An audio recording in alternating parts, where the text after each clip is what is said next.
اللهم صل على محمد وعلى آل محمد. لا حول ولا قوة إلا بالله العلي العظيم.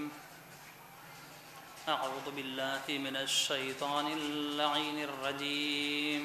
بسم الله الرحمن الرحيم. الحمد لله الذي هدانا لهذا وما كنا لنهتدي لولا أن هدانا الله لقد جاءت رسل ربنا بالحق. الصلاة والسلام وتحية والإكرام على رسول الثقلين محبوب رب المشرقين والمغربين مولانا ومولى الكونين جد الحسن والحسين أبي القاسم محمد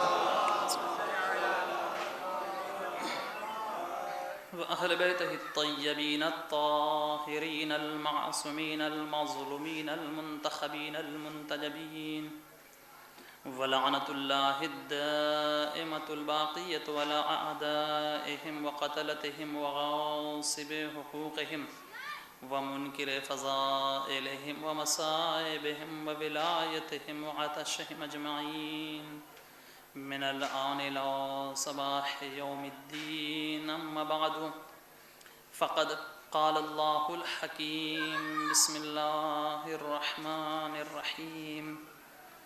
تبارك الذي بيده الملك وهو على كل شيء قدير الذي خلق الموت والحياة ليبلوكم أيكم أحسن عملا وهو الغفور وهو العزيز الغفور. صلوات محمد وعلى محمد.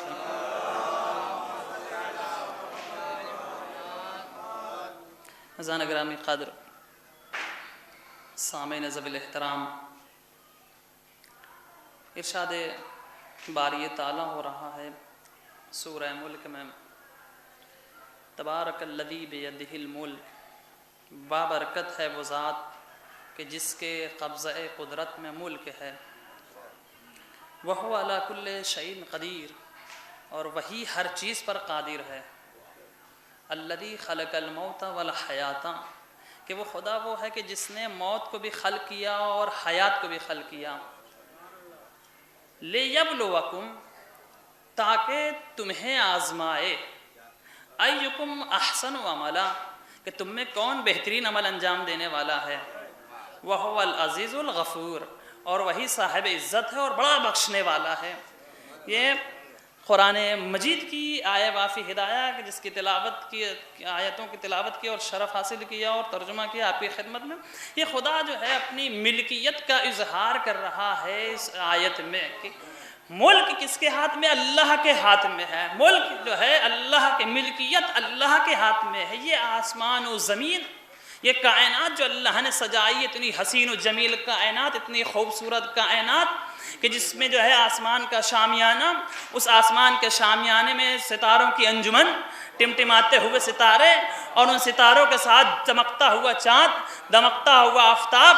یہ جو ہے آسمان کو سجانے کے بعد اس زمین کو، اس فرش کو بچھایا اتنے خوبصورت انداز میں کہ کہیں لہلاتے ہوئے باغ ہیں، کہیں بل کھاتی ہوئی ندیاں ہیں، کہیں ٹھاٹے مارتا ہوا سمندر ہے، کہیں جو ہے مستحکم جو ہے پہاڑ ہے، اور ان میں جو ہے ہواؤں کو ٹکراتی ہوئی ہوائیں ہیں، لہلاتے ہوئے باغیچے ہیں، بل کھاتے ہوئے جو ہے لہراتے ہوئے باغ ہیں. تمام چیزیں ہیں. ان تمام چیزوں کے بعد اس خوبصورت جو ہے باغیچوں میں طرح طرح کے پرند کو جو ہے پرواز کیا کہ یہ جو اپنی خوبصورت انداز میں، اپنے خوبصورت آواز و لب و لہجے میں جو ہے اس باغیچے کے حسن کو اور دوبالا کیے ہوئے ہیں. ان باغیچے کو حسن کو اور دوبالا کیے ہوئے ہیں.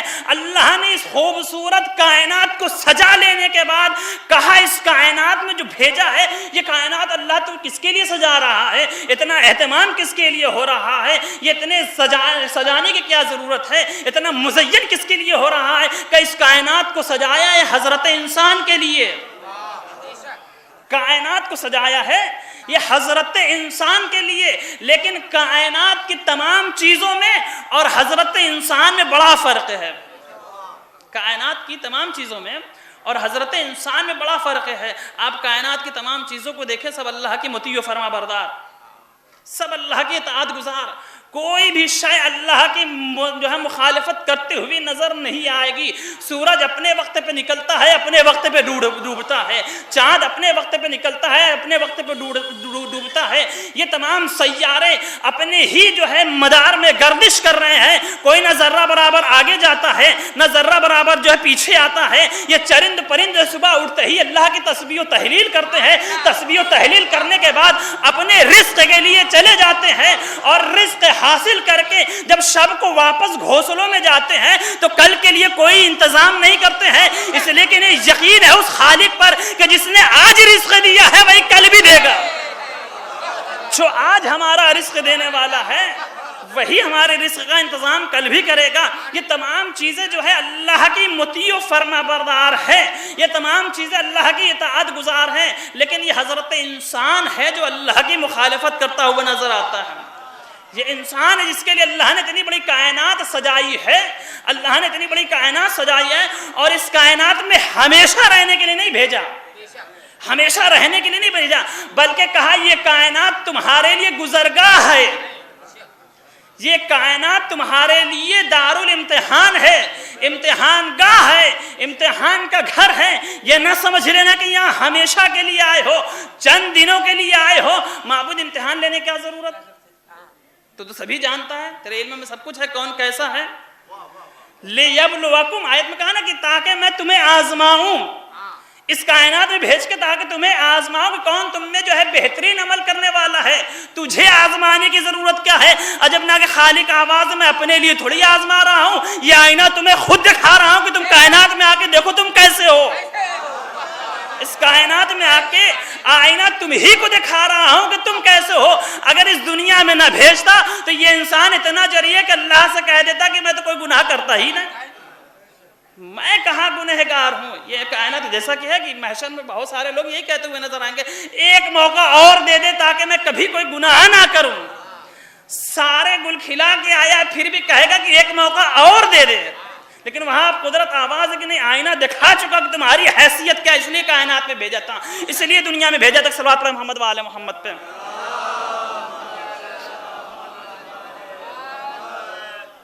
تو انسان کو بھیجا اس دنیا میں. اب انسان آیا اس دنیا میں، گزرگاہ ہے، امتحان گاہ ہے، لیکن انسان اس دنیا میں آیا اور اللہ کہہ رہا ہے کہ ملک میرے ہاتھ میں ہے. لیکن انسان آیا، اسے تھوڑی سی مہلت مل گئی تو وہ سمجھ رہا ہے کہ ملک ہمارے ہی ہاتھ میں ہے. تھوڑی سی چھوٹ دی اللہ نے، تھوڑی سی چھوٹ دی، وہ سمجھ رہا ہے کہ سارے جو ہے اس دنیا کا مالک ہم ہی ہے، جو چاہے جیسے کریں. جبکہ اللہ کہہ رہا ہے کہ ملک ہمارے ہاتھ میں. یہ بھی انسان کی عجیب خاصیت ہے، کتنا جو ہے انسان بھولا بھی ہے اور کتنا سرکش بھی ہے، دونوں ہے. انسان کتنا بھولا ہے اور کتنا سرکش ہے. انسان سرکش اتنا ہے کہ نہ ماننے پہ آئے تو قرآن کی نہیں مانتا، قرآن کو نہیں مانتا، نبی کی نہیں مانتا، نبی کو نہیں مانتا، امام کی نہیں مانتا، امام کو نہیں مانتا. حد یہ ہے کہ خدا کو بھی نہیں مانتا. نہ ماننے پہ آ جائے تو خدا کو بھی نہیں مانتا. اتنا شرکس ہو جاتا ہے کہ نہ ماننے پہ آئے تو اپنے رب کا بھی انکار کر بیٹھتا ہے، اور ماننے پہ آ جائے تو ہاتھوں سے تراشے ہوئے پتھر کے آگے سر بخم ہو جاتا ہے. اتنا بھولا ہے کہ ماننے پہ آ جائے تو ہاتھوں سے تراشے ہوئے پتھر کے آگے سر بخم ہو جاتا ہے. میں کہوں گا بھائی اپنے ہاتھوں سے تراشا ہے، اتنا پڑھا، اتنا لکھا. یہ ظاہر سی بات ہے ہمارے ہاں تو آسان ہے اس ہندوستان میں جو پوچھ سکتے ہیں پوچھنے میں، اتنا پڑھے لکھے ہو، اتنی جو ہے علمی جو ہے مراحل کو طے کیے ہو، اتنی بلندی پہ پہنچے ہوئے ہو، پہنچنے کے بعد تم سب پڑھ لینے کے بعد یہ پتھر کے آگے سر کو جو کیوں سر بخم کیے ہو، سر کیوں جھکائے ہوئے، ہاتھ کیوں جوڑے ہوئے ہو. تو بیچارے وہ کہتے ہیں کہ تھوڑی پتھر کو پوچھتے ہیں. ہم پتھر کو کہاں پوچھتے ہیں، ہم تو ایشور کو پوچھتے ہیں جو دکھائی نہیں دیتا. نرکاری ہے، دکھائی نہیں دیتا، جو دکھائی نظروں میں نہیں آتا، عقلوں میں نہیں آتا. پھر پتھر کیا ہے؟ کہ اسے تو وسیلہ بنایا ہے، اسے تو وسیلہ بنایا ہے. وسیلہ اسے کیوں بنایا ہے؟ کہا اس لیے وسیلہ بنایا ہے کہ مجھے یقین ہے کہ ہم گنہگار ہیں، ہم گنہگار ہو کے ڈائریکٹ اس کی بارگاہ میں نہیں جا سکتے. ہم گنہگار ہو کے ڈائریکٹ ایشور کی بارگاہ میں نہیں جا سکتے. یہ یقین ہے کہ یہ پتھر گنہگار نہیں ہے. کم سے کم انہیں اتنا تو سمجھ میں آ گیا جسے وسیلہ بنایا جاتا ہے بے گناہ ہوتا ہے, گنہگار نہیں ہوتا ہے. کچھ لوگ تو ایسے ہیں کہ جنہیں آج تک نہ سمجھ میں آیا کہ وسیلہ کیسا ہونا چاہیے, معصوم ہونا چاہیے یا بے گناہ ہونا چاہیے. صلوات اللہ محمد وآل محمد پہ.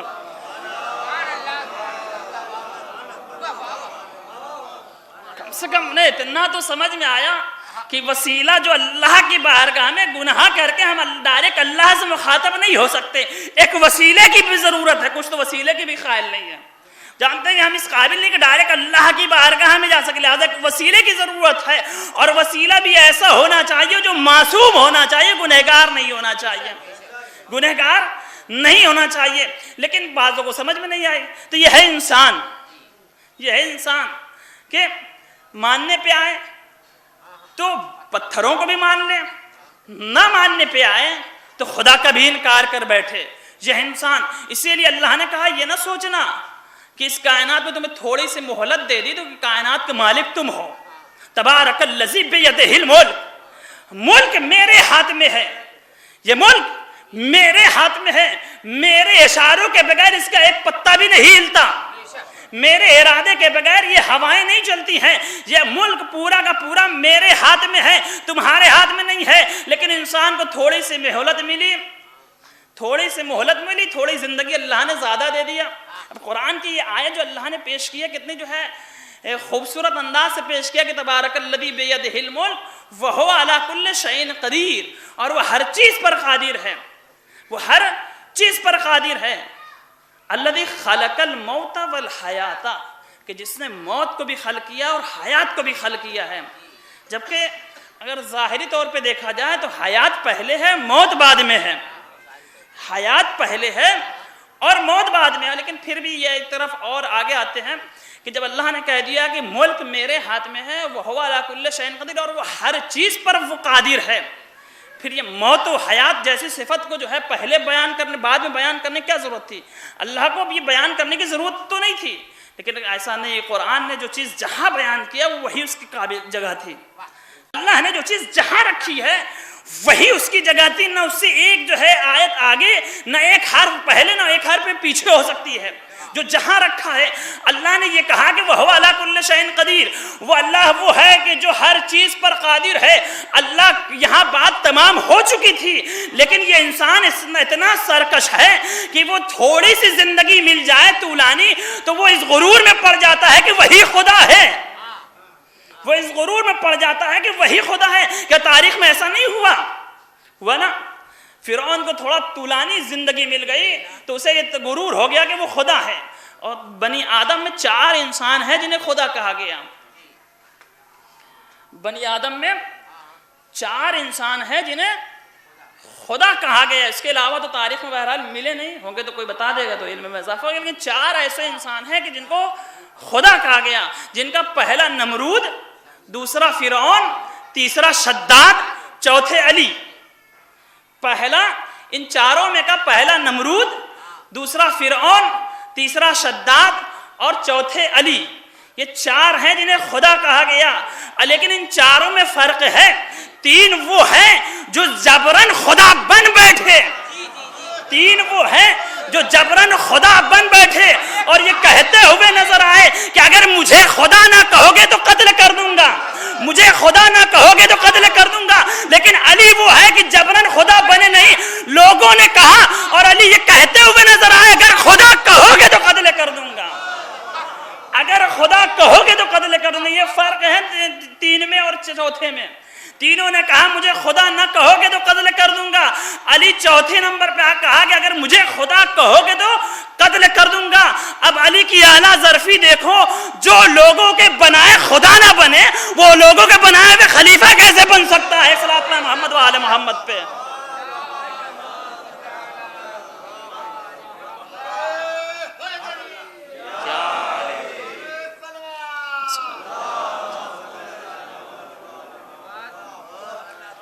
جو لوگوں کے بنانے سے خدا نہیں بنتا وہ لوگوں کے بنانے سے خلیفہ کیسے بنے گا؟ تو بنا ہی ہے, اللہ کا اعلان کیا ہے.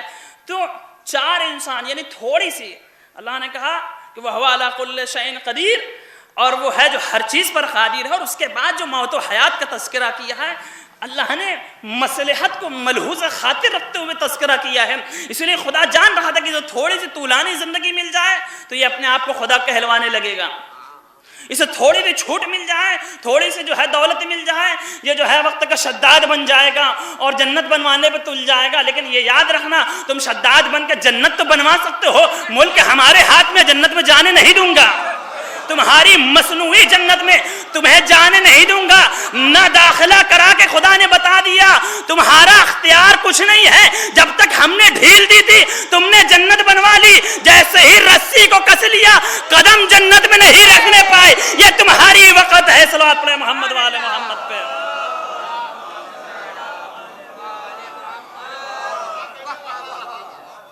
تو تھوڑی سی ملی تو وہ سمجھ بیٹھا کہ یہ ملک جو ہے ہمارے ہاتھ میں، جو چاہے وہ کر جائیں، جس کا چاہے اس کا ہڑپ کر جائیں، جس کی زمین چاہے اس پہ جو ہے قابض ہو جائیں، جس کا مال چاہے اسے لوٹ لیں۔ نہیں، اللہ نے کہا دیکھو دولت دے کے بھی تمہارا امتحان لیتا ہوں، دولت لے کے بھی تمہارا امتحان لیتا ہوں۔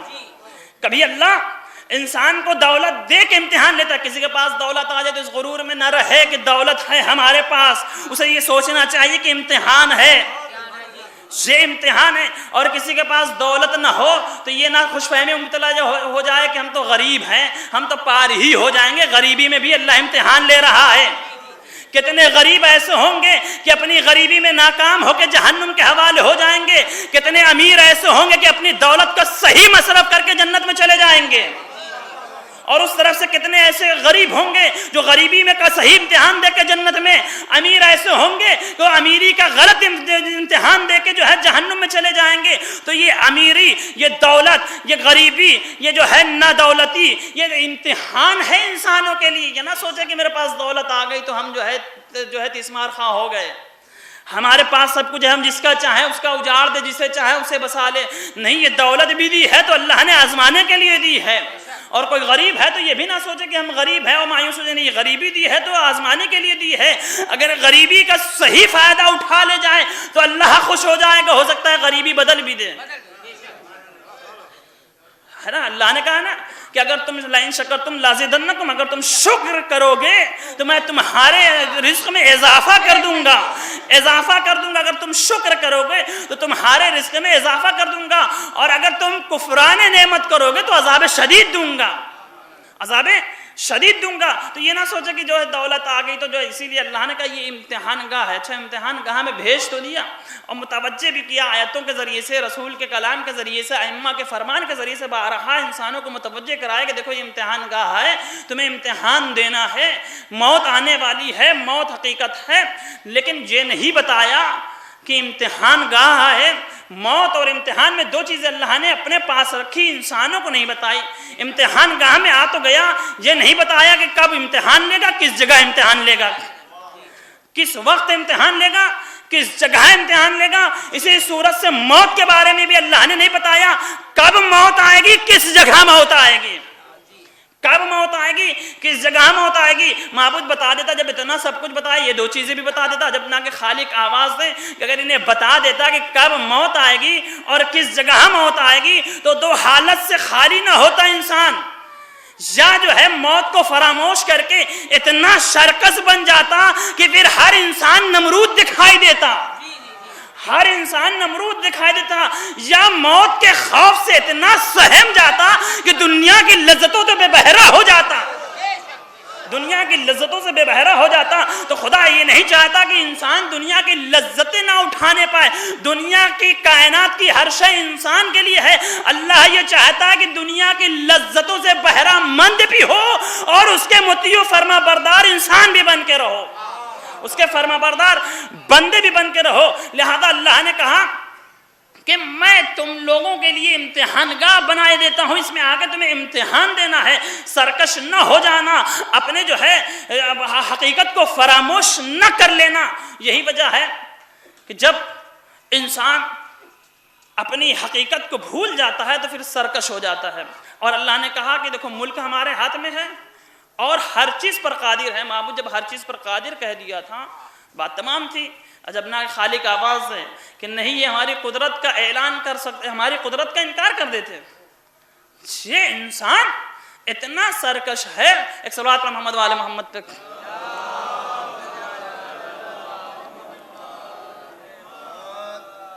بارہ دیگر نعرہ صلوات.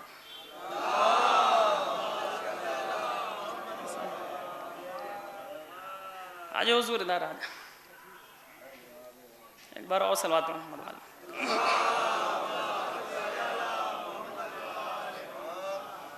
جو انسان کبھی کبھی سرکشی پہ اتنا اتر آتا ہے کہ سب کچھ بھول جاتا ہے تو خدا کی قدرت کو بھی بھول جائے گا.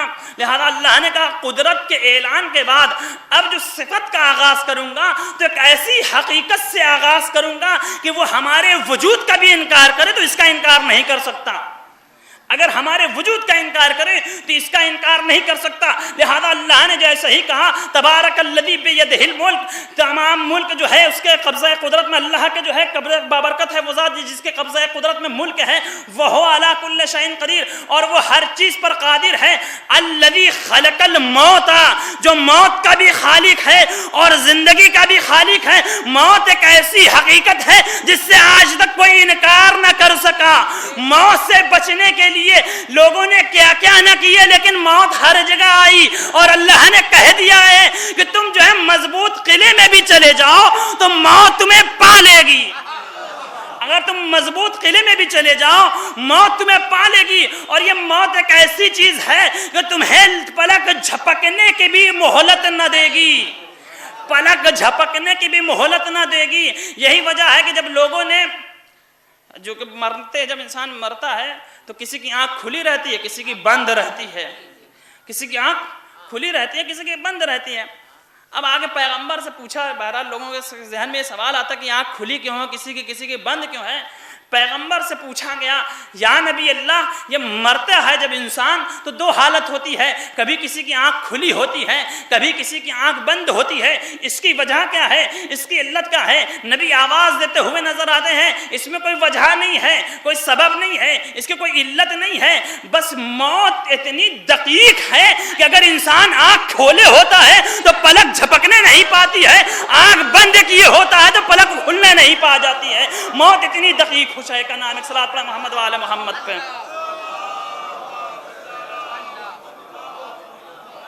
اتنی دقیق ہے موت، اتنی دقیق ہے موت. تو اللہ نے کہا کہ تم ہمارا انکار کر بیٹھو گے لیکن موت ایک ایسی حقیقت ہے انکار نہ کر پاؤ گے. اور یاد رکھو اگر موت یاد ہے تو پھر یہ جان لینا کہ جو موت کا خالق ہے وہ میں ہوں، جو موت کا خالق ہے وہ میں ہوں. تو تم یہ نہ سوچ لینا کہ موت کبھی نہیں آئے گی. فرعون اسی ترے میں تھا کہ میں اتنی زندگی گزار گیا اب مجھے موت نہیں آنے والی، مجھے موت نہیں آنے والی. لیکن جب موت نے اپنے دامن میں لیا تو فرعون دریا کو پار نہ کر پایا، ابو دریا میں غرق ہو گیا. موت نے جب اپنے دامن میں لیا تو فرعون کھنچتا ہوا دریا کی طرف آیا اور غرق ہو گیا. لیکن اللہ جسے بچانا چاہتا ہے، شداد کو اللہ نے بچایا تھا، شداد کو اللہ نے بچایا تھا. کب بچایا تھا؟ یہی دریا کا سفر کر رہا تھا شداد ماں کے ساتھ، ماں کی آغوش میں تھا، ماں کی آغوش میں تھا، ابھی نوزاد تھا. ساری کشتی غرق ہو گئی، سب ڈوب مرے مگر بچا کون؟ تنہ تنہا یہی نوزاد بچہ شداد، یہی نوزاد بچہ. لیکن جب یہ بڑا ہوا اللہ نے بچایا.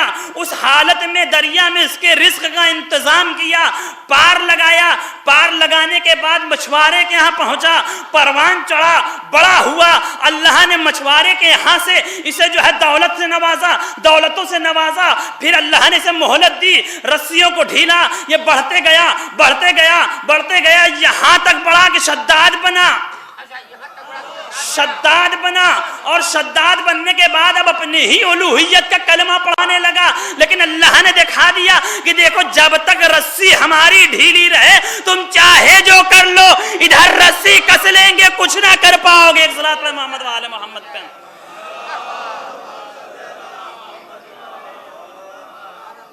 تو یہ انسان کہ انسان، اللہ نے اس کائنات کو انسان کے لیے سجایا اور چاہا کہ انسان مطیع و فرما بردار بن جائے، لیکن انسان نافرمان بن گیا، ناشکر گزار بن گیا. لیکن ایسا نہیں سارے انسان ایسے ہی رہے.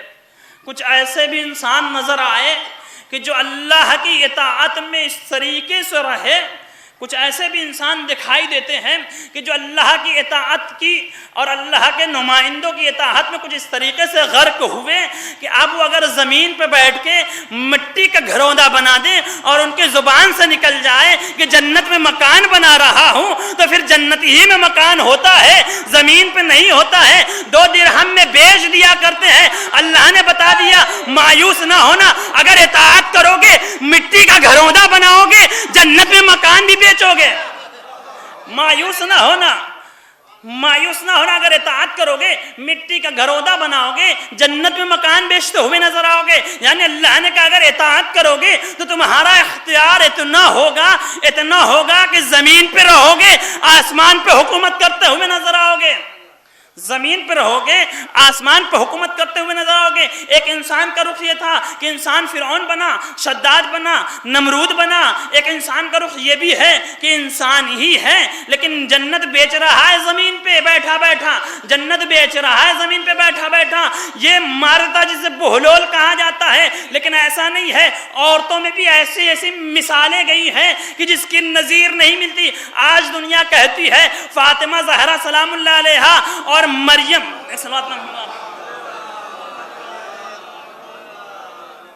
اور مریم میں کیا تقابل ہے؟ فاطمہ زہرا سلام اللہ علیہا مریم سے مقابلہ کیا جاتا ہے، بی بی کا مقابلہ آسیہ سے کیا جاتا ہے، بی بی کا مقابلہ حوا سے کیا جاتا ہے۔ لیکن میں کہتا ہوں نہ مریم سے مقابلہ ہو سکتا ہے، نہ حوا سے مقابلہ ہو سکتا ہے، نہ سارہ سے مقابلہ ہو سکتا ہے، نہ ہاجرہ سے مقابلہ ہو سکتا ہے۔ کیوں نہیں ہو سکتا؟ جس کی ماں کی جو ہے حالت ولادت، جس کی ماں کی خدمت کے لیے ہاجرہ آ جائیں، اس شہزادی کا مقابلہ ہاجرہ سے نہیں ہو سکتا۔ جس کی خدمت گزاری کے لیے مریم آ جائے، اس کا مقابلہ شہزادی سے نہیں ہو سکتا۔ اب مقابلہ کرنا ہے، شہزادی کو سمجھے کون؟ مقابلہ کرنا ہے تو فضہ سے کرو، مقابلہ کرنا ہے تو فضہ، پہلے فضہ کو سمجھو پھر شہزادی کی خدمت میں آنا۔ یہی تو گستاخی رسول کے صحابیوں نے بھی کی تھی، یہی گستاخی رسول کے صحابیوں نے کی تھی۔ رسول سے یہ کہتے ہوئے سنا تھا کہ فاطمہ تو بضعۃ منی، فاطمہ میرا جز ہے، من آذاہا فقد آذانی، جو مجھے اذیت پہنچائے وہ فاطمہ کو اذیت پہنچائے گا۔ اب صحابی تھے، سادہ مزاج تھے، رسول کا جز ہے تو پھر رسول کے کرامات بھی پائے جاتے ہوں گے۔ اب صحابی تھے نا، صحابی بڑے نادان تھے کچھ نبی کے، کچھ صحابی ایسے تھے کہ جو ہے بیٹھے بیٹھے جنت لے جاتے تھے، اور کچھ نادان اتنے تھے کہ دوڑے دوڑے میدان میں چلے جاتے تھے، اور دوڑنے کے بعد بھی ہاتھ کچھ نہیں آتا تھا، خالی ہاتھ جاتے تھے اور خالی ہاتھ لوٹ کے چلے آتے تھے۔ تو صحابی کچھ نادان بھی تھے اور کچھ بہت ہی ذہین بھی تھے۔ جو مومن تھے وہ ذہین تھے، جو منافق تھے وہ نادان تھے۔ جیسے کہ معصوم کا فرمان المومن کیس، مومن چالاک ہوتا ہے، مومن ذہین ہوتا ہے۔ جو مومن تھے وہ ذہین تھے، جو منافق تھے وہ جو ہے کن ذہن تھے، نادان تھے۔ بہرحال اب لوگوں نے سنا تو بھی اپنے یہ امتحان لینے کے چلے آئے۔ نبی کے ہاتھوں پہ کنکریاں گویا ہوتی تھی، آؤ فاطمہ کو آزماتے ہیں کنکریاں گویا ہوتی ہے یا نہیں ہوتی ہے۔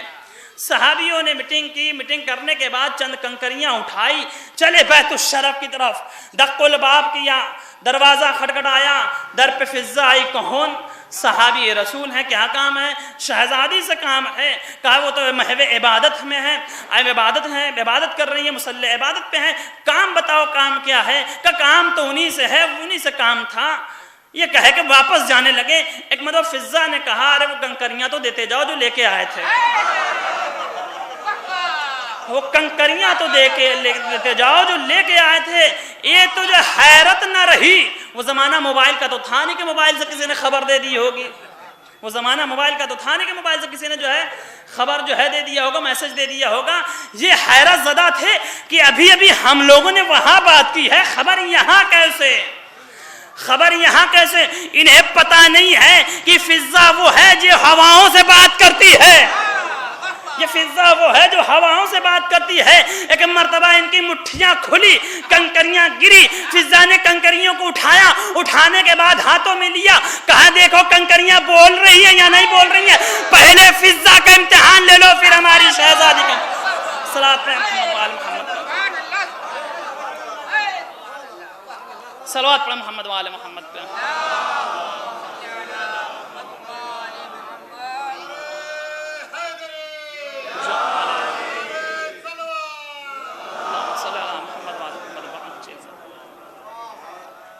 تو کچھ انسان ایسے بھی ہیں کہ کنکریاں اٹھا لیں تو وہ گویا ہو جائے. فضہ نے بتایا کہ تم پہلے شیکنیز کو تو سمجھ لو پھر ہماری شہزادی کا امتحان لینا. تمہاری عقلوں میں تو فضہ نہیں آنے والی, تمہاری عقلوں میں تو فضہ نہیں آنے والی, پھر فاطمہ کہاں سے تمہاری عقلوں میں آ جائے گی جو ہماری شہزادی ہے. جب وہ فاطمہ سے اخذ کر کے فضہ اس بلندی پہ پہنچ گئی کہ مریم کے مقابلے میں آ گئی, ہاجرہ کے مقابلے میں آ گئی, آسیہ کے مقابلے میں آ گئی, سارہ کے مقابلے میں آ گئی, تو پھر آج کی عورتیں کیوں نہ فاطمہ سے درس لے کے ہاجرہ کے مقابلے میں آ سکتی ہیں؟ کیوں آج کا انسان جو ہے اہل بیت سے درس لے کے سلمان کے مقابلے میں نہیں آ سکتا, ابو ذر کے مقابلے میں نہیں آ سکتا, عمار کے مقابلے میں نہیں آ سکتا؟ نہیں آ سکتا ہے. یہی وجہ ہے کہ جنہوں نے درس لیا اہل بیت سے انہوں نے ساری دنیا کو اپنے آگے جھکا کے بتایا ایسا نہیں ہے کہ اہل بیت کا کرم رک گیا ہے. جیسے کل سلمان پیدا ہوتے تھے ویسے ہی آج بھی سلمان پیدا ہوتے ہیں. اپنے آپ کو در اہل بیت سے متمسک کر کے دیکھو, بیزر ہوگے ابو ذر بن جاؤ گے, سلمان بن جاؤ گے, مقداد بن جاؤ گے. صلوات پر محمد وآل محمد پہ.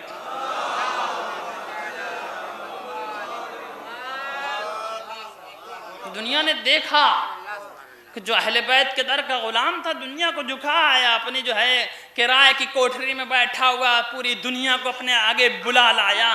ساری دنیا جو ہے لوہا مان گئی. ایک کرائے کے مکان میں رہنے والا ایک انسان, معمولی سا انسان, دیکھنے میں معمولی ہے, لیکن دنیا نے کہہ دیا ایک مکان تو کرائے کا ہے لیکن معمولی لگتا ہے نہیں, معمولی لگتا ہے نہیں. اور یہ بتا دیا کہ دیکھو جو اہل بیت سے متمسک ہوتا ہے چاہے دیکھنے میں معمولی لگے ہوتا نہیں ہے, دنیا کو ماننا ہی پڑتا ہے. یہی وجہ ہے کہ اس زمانے میں بھی ولید جیسا بادشاہ یہ کہتا ہوا نظر آیا کہ اگر چند دنوں کے لیے رسول کی غلامی مل گئی ہوتی, علی کی غلامی مل گئی ہوتی تو آج میں بھی ان کی طرح بولتا ہوا نظر آتا. یہ غلامی اہل بیت کا نتیجہ ہے کہ یہ سارے کے سارے سر چڑھ کے بولتے ہیں. وہاں بھی واضح ہو گیا, یہاں بھی واضح ہو گیا, وہاں بھی واضح ہو گیا, یہاں بھی واضح ہو گیا. بہت سارے لوگ علماء کی مخالفت کرتے ہوئے نظر آتے ہیں, مراجع کی مخالفت کرتے ہوئے آتے ہیں. آج دیکھیں مراجع کی عظمت کیا ہے, شان کیا ہے. یہ پوری دنیا کو جھکائے ہوتے اور آج ہی نہیں جھکایا. آغا سستانی کے استاد آیت اللہ خوئی نے بھی دنیا کو جھکایا تھا. آغا خوئی در اہل بیت سے متمسک ہونے کے بعد انہوں نے بھی دنیا کو یوں ہی جھکایا تھا. تاریخ شاہد ہے, جغرافیہ کا جو ہے ایک حساب کا علم جو ہے پھنس گیا تھا. سارے جو ہے بڑے بڑے حساب داں بیٹھے ہوئے حل کر رہے ہیں, حل ہی نہیں ہو رہا ہے. تمام جو ہے ممالک کے جو ہے انجینئروں کو سب کو اکٹھا کر دیا, بڑے بڑے دماغ وروں کو اکٹھا کر دیا, حل ہی نہیں ہو رہا ہے. ہوتے ہوتے مسئلہ ہوا کہ ایک کوئی خوئی کر کے نجف میں رہتا ہے, سنتے کہ وہ بھی بہت بڑا عالم ہے, چلو اس سے بھی پوچھاتے ہیں. اب یہ ٹیم چلی آغا خوئی کے پاس چلی, پتہ کرتے کرتے آئی. صبح کے وقت وہ جب درس خارج کے لیے نکل رہے تھے دروازے پہ ملاقات ہوئی. اب لوگوں نے کہا کہ جو ہے ایسا مسئلہ ہے, بہت بڑا مسئلہ ہے, ہم جو ہے یہ پورا ہمارا گروہ ہے اس جگہ سے آئے ہیں, ہم لندن سے آئے ہوئے ہیں, سب کچھ ہے. انہوں نے کہا ٹھیک ہے کہ ہمارے پاس وقت نہیں ہے, بس اتنا ہی وقت ہے کہ میں یہاں سے درس دینے جا رہا ہوں, راستے میں جو بات ہے اپنی بیان کرو, حل کر دوں گا. راستے میں جو بات ہے بیان کرو, حل کر دوں گا. یہ بھی سوچنے لگے یہ کون سا آدمی ہے, اتنا بڑا مسئلہ ہم بیٹھ کے کمروں میں جو ہے اے سی میں بیٹھ کے حل کر رہے ہیں, سوچ رہے ہیں, غور کر رہے ہیں, لکھ رہے ہیں, جوڑ رہے ہیں, بورڈ پہ کام کر رہے ہیں, لیکن حل نہیں ہو رہا. یہ کہہ رہا ہے کہ بس راستہ بھر کا ٹائم ہے, اس میں بیان کرو, دیکھتا ہوں کیا ہے. خیر اب یہ آئے تھے مجبوراً, کرے کیا, راستے میں بیان کیا. اب انہوں نے اپنے مسئلے کو بیان کیا, انہوں نے کہا یہ ایسے نہیں, ایسے حل ہو جائے گا, اس طریقے سے حل ہو گیا, یہ حل ہو گیا, یہ حل ہو گیا. اب ظاہر سی بات اتنا بڑا مسئلہ ایسے ہی حل ہو جائے کہ یہ 2 4 مسئلہ اس طریقے سے, انہوں نے کہا یہ حل ہو گیا. تو یہ لوگ بھی سوچے کہ ان کا یہاں آنا بیکار ہوا, یہ ایسے ہی بتا دیا انہوں نے, چلے گئے. بہرحال اب جانے کے بعد پھر غور و فکر کرنے لگے تو ان کی باتوں پہ غور کیا, پھر دیکھا کہ نہیں یہ بات تو صحیح بتائی انہوں نے, ایسے ہی حل ہو سکتا. ایسے ہی حل ہو سکتا ہے. پھر انہوں نے بہت کوشش کی، کہا نہیں، جواب تو یہی ہے، جواب تو یہی ہے، لیکن ہو ضرور انگریز، منصف انسان ہے وہ. لوٹ کے وہاں سے واپس آئے، آقا کی خدمت میں لوٹ کے واپس آئے. آقا آپ نجف میں کہاں بیٹھے ہوئے ہیں؟ اتنا بڑا عالم، اسے لندن میں ہونا چاہیے تھا. آپ چلیے ہمارے ساتھ لندن میں، یہاں کیا رکھا ہے؟ اب آقا نے کتنا خوبصورت جواب دیا، کہا یہی تو سب کچھ ہے، میں تمہارے پاس نہیں گیا تھا، تم چل کے یہاں آئے ہو. میں تمہارے پاس نہیں گیا تھا. شاہ نجف باب علم یہاں ہے، جہاں سے علم بڑھتا یہاں ہے، یہاں چھوڑ کے کہاں جا سکتا ہوں؟ میں تمہارے پاس نہیں گیا تھا، تم چل کے ہمارے پاس آئے ہو. یعنی بتا دیا کہ دنیا کو جو ہے وقت کے عالم نے، وقت کے مرجع نے بتا دیا، دنیا چاہے جتنا عروج پہ چلی جائے، جھک کے آنا ہے علی کے غلام کے قدموں میں، جھک کے آنا ہے آخر میں علی کے غلام کو قدم. صلوات پڑھیں محمد والے محمد پہ.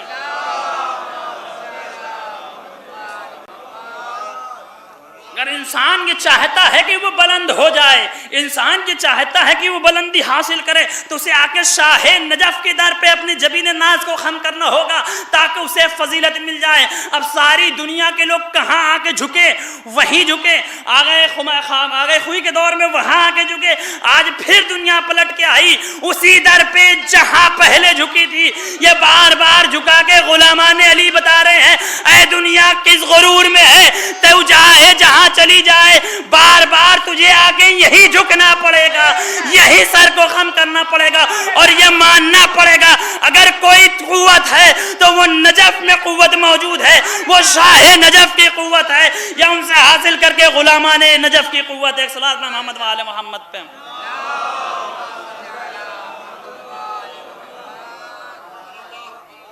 بس عزیزوں، گفتگو کو تمام کیے دیتا ہوں، انشاءاللہ دوسرے مجلس میں باقی باتیں جو بچی ہوئی ہے بیان کریں گے. یہ ہے انسان کہ انسان اگر ماننے پہ آ جائے تو پتھروں کو بھی مان لیتا ہے، نہ ماننے پہ آئے تو خدا کا بھی انکار کر بیٹھتا ہے. لیکن اللہ نے کہا کہ ایک دن تمہیں ہماری ہی بارگاہ میں لوٹ کے آنا ہے. میں ہی جو ہے موت کا خالق ہوں، میں ہی حیات کا خالق ہوں. اور یہ انسان موت سے بھاگتا بھی ہے اور موت کا یقین بھی رکھے ہوئے. ہر انسان موت سے بھاگتا بھی ہے، موت سے یقین بھی رکھے ہوئے ہے. اللہ نے کہا اگر تم میرے مطیع بن گئے ہوتے، میرے فرما بردار بن گئے ہوتے تو موت کا خوف نہ ہوتا، موت کا خوف نہ ہوتا. اور اس بات کی بہترین مثال کربلا ہے کہ لوگ کہہ رہے ہیں کہ یہ اپنی قتل گاہ کی طرف جا رہے ہیں، اور کربلا والے خوشی خوشی جو ہے قتل گاہ کی طرف جا رہے ہیں. حسین بھی بارہا بتا رہے ہیں کہ قتل گاہ کی طرف جا رہے ہیں. لو عزیزو بات کو تمام کر دیتا ہوں. حسین بھی بارہا بتا رہے ہیں قتل گاہ کی طرف چلے جا رہا ہوں. لو عزیزو یہ وہ ایام ہے کہ جس ایام میں مظلوم کربلا کا کارواں راہ میں ہے، کربلا کی راہ میں ہے. امام حسین علیہ السلام نے 28 رجب کو مدینے کو الوداع کہا ہے. لو عزیزو حج کے ارادے سے مکے کی طرف جا رہے ہیں. جب کوئی قافلہ گھر سے جاتا ہے حج کے ارادے سے تو جانے والوں کو دل میں ایک سرور ہوتا ہے، ایک خوشی ہوتی ہے کہ گھر کی طرف جا رہے ہیں. اور جب لوٹ کے آتا ہے گھر کی طرف تو اس سے زیادہ خوشی ہوتی ہے، اس سے زیادہ خوشی ہوتی ہے. لیکن یہ واحد قافلہ ہے، جب جا رہا ہے تب بھی سب کا دل ٹوٹا ہوا ہے، آنکھوں سے اشک جاری ہے، دل میں رنج و الم ہے. اب کوئی باپ سے جا کے پوچھے، باپ سے پوچھے کہ سارا گھر جا رہا ہے، ایک بیٹی بیمار ہے، اب وہ باپ کس کلیجے سے، حسین کس کلیجے سے صغرا کو گھر میں تنہا چھوڑے جا رہے ہیں.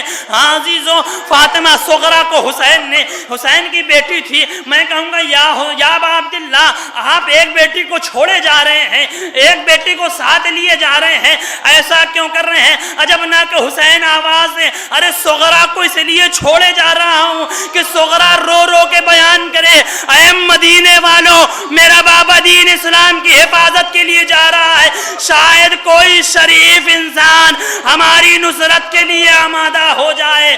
سکینہ کو اس لیے لیے جا رہا ہوں کہ میری شہادت کے بعد ارے کربلا سے کوفہ اور کوفہ سے شام تک اپنی گریے کی آواز کے ذریعے سے بتائے، اے لوگوں میرا بابا مظلوم مارا گیا، اے لوگوں میرا بابا پیاسا مارا گیا، اے لوگوں میرا بابا بے گناہ مارا گیا۔ اجرکم اللہ۔ مریض بیٹی کو حسین چھوڑے جا رہے ہیں، مریض بیٹی ہے تنہا چھوڑے جا رہے ہیں، صغرا گھر میں ہے، صغرا تڑپ رہی ہے، پورا گھر جا رہا ہے، ارے ننھا اصغر بھی جا رہا ہے، اماں رباب بھی جا رہی ہیں، سارے جا رہے ہیں۔ میں مریض نہ ہوتی تو میں بھی چاہ چلتی۔ لو عزیزو، صغرا کو چھوڑ کر یہ قافلہ کربلا پہنچا۔ لو کربلا میں شہادت کے بعد بس آخری منظر واپسی کا اور بات تمام کیے دیتا ہوں۔ یہ شہادت حسینی کے بعد اب جو قافلہ لوٹ کے واپس آ رہا تھا، جب کوئی اپنے گھر کو واپس آتا ہے تو کتنی زیادہ خوشی ہوتی ہے۔ ہائے رے زینب کی غربت، جب قافلہ لوٹ کے آ رہا ہے دل پھٹا جا رہا ہے۔ لو عزیزوں، مدینے کی سرحد پر لٹا ہوا قافلہ آ گیا، حسین کی قتل کی خبر منادی سنا چکا۔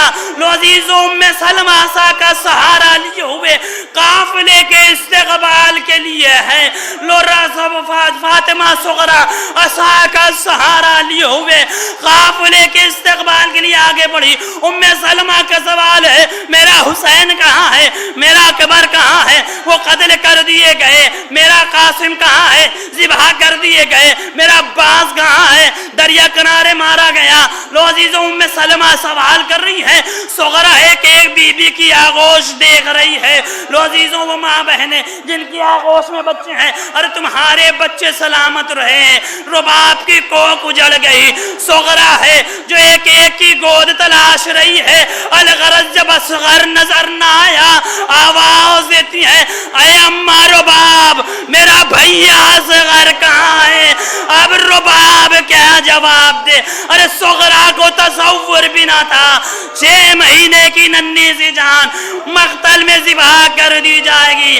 ارے رباب پچھاڑے کھانے لگی، اے صغرا نہ پوچھ، اصغر کے ساتھ وہ جفا ہوئی۔ پہلے تو تیرے سے شعبہ سے ذبح کیا گیا، پھر نیزوں کی انیوں کے ذریعے لاشے کو قبر سے نکالا گیا۔ ارے میں دیکھ رہی تھی، فریاد کر رہی تھی، میری نگاہوں کے سامنے میرے نور نظر کے سر و تن میں جدائی کر دی گئی۔ ہائے اب اصغر نہ رہا، ارے صغرا کو غشایا، بہل حرم میں شور برپا ہوا، والیا واصغرا وا مظلوم۔